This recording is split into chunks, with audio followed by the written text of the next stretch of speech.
Good evening. The television and radio stations of the United States and their affiliated stations are proud to provide facilities for a discussion of issues in the current political campaign by the two major candidates for the presidency. The candidates need no introduction. The Republican candidate, Vice President Richard M. Nixon, and the Democratic candidate, Senator John F. Kennedy. According to rules set by the candidates themselves, each man shall make an opening statement of approximately 8 minutes duration and a closing statement of approximately 3 minutes duration. In between, the candidates will answer or comment upon answers to questions put by a panel of correspondents. In this, the first discussion in a series of 4 joint appearances, the subject matter has been agreed will be restricted to internal or domestic American matters. And now for the first opening statement by Senator John F. Kennedy.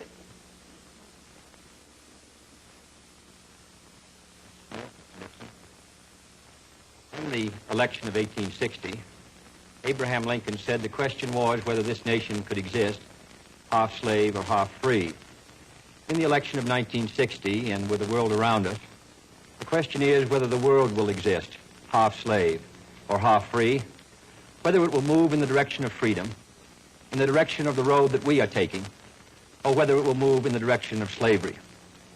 I think it will depend in great measure upon what we do here in the United States, on the kind of society that we build, on the kind of strength that we maintain.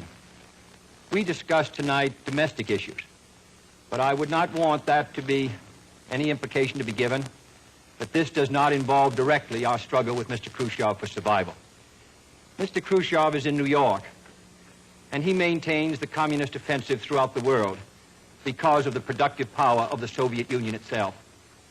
The Chinese communists have always had a large population, but they are important and dangerous now because they are mounting a major effort within their own. The kind of country we have here, the kind of society we have, the kind of strength we build in the United States will be the defense of freedom. If we do well here, if we meet our obligations, if we're moving ahead, then I think freedom will be secure around the world. If we fail, then freedom fails. Therefore, I think the question before the American people is, are we doing as much as we can do? Are we as strong as we should be? Are we as strong as we must be if we're going to maintain our independence? And if we're going to maintain and hold out the hand of friendship to those who look to us for assistance, to those who look to us for survival? I should make it very clear that I do not think we're doing enough, that I am not satisfied as an American with the progress that we're making. This is a great country, but I think it could be a greater country. And this is a powerful country, but I think it could be a more powerful country. I'm not satisfied to have 50% of our steel mill capacity unused. I'm not satisfied when the United States had last year the lowest rate of economic growth of any major industrialized society in the world, because economic growth means strength and vitality. It means we're able to sustain our defenses. It means we're able to meet our commitments abroad. I'm not satisfied when we have over $9 billion worth of food, some of it rotting, even though there is a hungry world, and even though 4 million Americans wait every month for a food package from the government, which averages 5 cents a day per individual. I saw cases in West Virginia, here in the United States, where children took home part of their school lunch in order to feed their families, because I don't think we're meeting our obligations towards these Americans. I'm not satisfied when the Soviet Union is turning out twice as many scientists and engineers as we are. I'm not satisfied when many of our teachers are inadequately paid, or when our children go to school part-time shifts. I think we should have an educational system second to none. I'm not satisfied when I see men like Jimmy Hoffa in charge of the largest union in the United States, still free.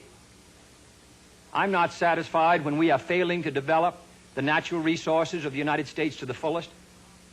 Here in the United States, which developed the Tennessee Valley and which built the Grand Coulee and the other dams in the northwest United States, at the present rate of hydropower production, and that is the hallmark of an industrialized society, the Soviet Union by 1975 will be producing more power than we are. These are all the things, I think, in this country that can make our society strong or can mean that it stands still. I'm not satisfied until every American enjoys his full constitutional rights.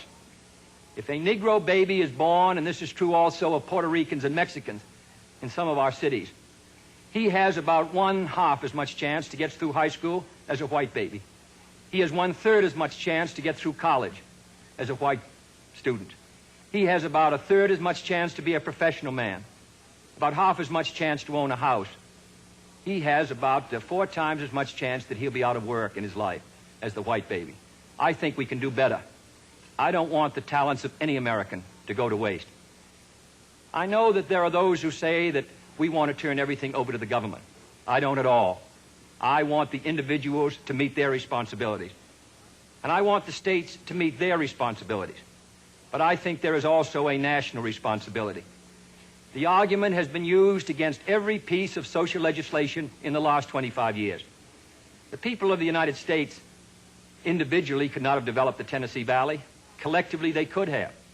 A cotton farmer in Georgia, or a peanut farmer, or a dairy farmer in Wisconsin or Minnesota, he cannot protect himself against the forces of supply and demand in the marketplace, but working together in effective governmental programs, he can do so. 17 million Americans who live over 65 on an average Social Security check of about $78 a month, they're not able to sustain themselves individually, but they can sustain themselves through the Social Security system. I don't believe in big government, but I believe in effective governmental action. And I think that's the only way that the United States is going to maintain its freedom. It's the only way that we're going to move ahead. I think we can do a better job. I think we're going to have to do a better job if we are going to meet the responsibilities which time and events have placed upon us. We cannot turn the job over to anyone else. If the United States fails, then the whole cause of freedom fails. And I think it depends in great measure on what we do here in this country. The reason Franklin Roosevelt was a good neighbor in Latin America was because he was a good neighbor in the United States. Because they felt that the American society was moving again. I want us to recapture that image. I want people in Latin America and Africa and Asia to start to look to America, to see how we're doing things, to wonder what the President of the United States is doing, and not to look at Khrushchev or look at the Chinese communists. That is the obligation upon our generation. In 1933, Franklin Roosevelt said in his inaugural that this generation of Americans has a rendezvous with destiny.